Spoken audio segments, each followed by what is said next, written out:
জাতীয় নাগরিক পার্টি নাম নিয়ে কিছুক্ষণ পরেই আত্মপ্রকাশ করতে যাচ্ছে তরুণদের নতুন রাজনৈতিক দল। জাতীয় নাগরিক কমিটি ও বৈষম্য বিরোধী ছাত্র আন্দোলনের উদ্যোগে আত্মপ্রকাশ হতে যাওয়া এই দলটিতে এরই মধ্যে শীর্ষ পদে কারা থাকছেন তা চূড়ান্ত হয়েছে। শুক্রবার দলীয় সূত্রে জানা যায় এই দলে আহ্বায়ক পদে থাকছেন নাহিদ ইসলাম। এছাড়া দলটির সিনিয়র যুগ্ম আহ্বায়ক হচ্ছেন সামান্তা শারমিন ও আরিফুল ইসলাম আদিব।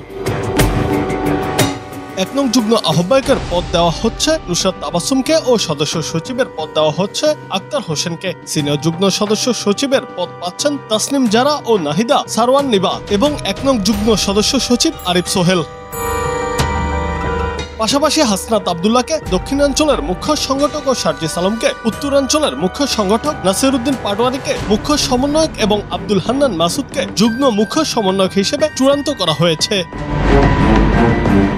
নতুন রাজনৈতিক দলের কার্যনির্বাহী কমিটি 151 সদস্যের হতে পারে। কোর কমিটি হতে পারে 24 জনের। ঢাকা বিশ্ববিদ্যালয় ও বেসরকারি বিশ্ববিদ্যালয় সহ সারা দেশ থেকে নেতৃত্ব নিয়ে গঠিত হচ্ছে নতুন রাজনৈতিক দলটি। এই দলে ডাক্তার, ইঞ্জিনিয়ার সহ বিভিন্ন সেক্টরের জনপ্রিয়রা স্থান পাচ্ছেন। শীর্ষ 10 পদের 3 থেকে 4টিতে থাকছেন নারী। এছাড়া উল্লেখযোগ্য সংখ্যক নারীর অংশগ্রহণ থাকবে এই দলে।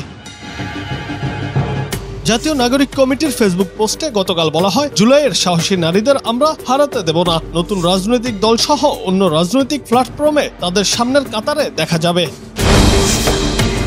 বৈষম্য বিরোধী ছাত্র আন্দোলন ও জাতীয় নাগরিক কমিটির উদ্যোগে গঠিত হতে যাওয়া নতুন রাজনৈতিক দল জাতীয় নাগরিক পার্টির আত্মপ্রকাশ অনুষ্ঠান শুক্রবার বিকেল 3টায় রাজধানীর মানিক মিয়া এভিনিউয়ে এই আত্মপ্রকাশ অনুষ্ঠান হতে যাচ্ছে।